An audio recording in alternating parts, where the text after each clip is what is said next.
তো শিক্ষার্থীদের কল্যাণে তো কাজ করতে গেলে আপনি স্বতন্ত্র কিংবা অন্য প্যানেল থেকেও নির্বাচন করে আসতে পারতেন। তো সেই জায়গা থেকে শিবির প্যানেলকে কেন বেছে নিলেন?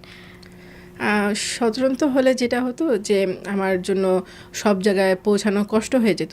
প্যানেলে হলে সুবিধা হয় যে আমার যেমন ছেলেদের হলে তারা প্রচার করে দিয়েছে, আমি মেয়েদের হলে ক্লাসরুমে রাস্তাঘাটে করতে আচ্ছা। পেরেছি, তো একটা অ্যাডভান্টেজ থাকে কোনো প্যানেলে আসলে।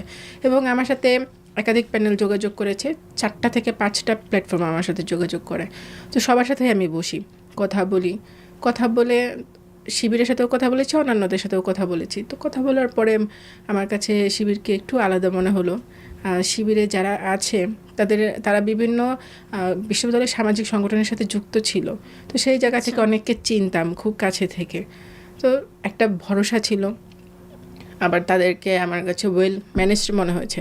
যেমন অন্যান্য প্যানেলগুলোতে পদ নিয়ে, যেমন পদ একটা, কিন্তু মানুষ সে পদ চাচ্ছে 3 জন থেকে 4 জন। আচ্ছা। সেটা নিয়ে তাদের ভিতরে হচ্ছে একটু ঝামেলা দেখা যাচ্ছিল, একটা অন্তকোন্দল ছিল। কিন্তু শিবির প্যানেলে সেটা আমরা দেখিনি, পুরো ওয়েল অর্গানাইজ ছিল। এবং অন্তত আমি এতটুকু বিশ্বাস ছিলাম যে শিবির আর যাই হোক অর্থ কেলেঙ্কারি করবে না এবং নারীজনিত কোনো সমস্যা হবে না এখানে। সে জায়গা থেকে শিবিরকে বেছে নেওয়া। আচ্ছা। তো আপু, আপনি হচ্ছে এজিএস পদে কি আপনি নিজের থেকে তাদেরকে হচ্ছে অ্যাপ্রোচ করেছেন নাকি তারা আপনাকে করেছিল? আমি বলেছিলাম যে আমি এজিএস পদে নির্বাচন করতে চাই, তারাও বললো যে তারাও আমাকে এজিএস পদেই ভাবছিল, মানে আচ্ছা, দুজনের আচ্ছা। চাওয়াই মিলে গিয়েছিল। আচ্ছা, আচ্ছা।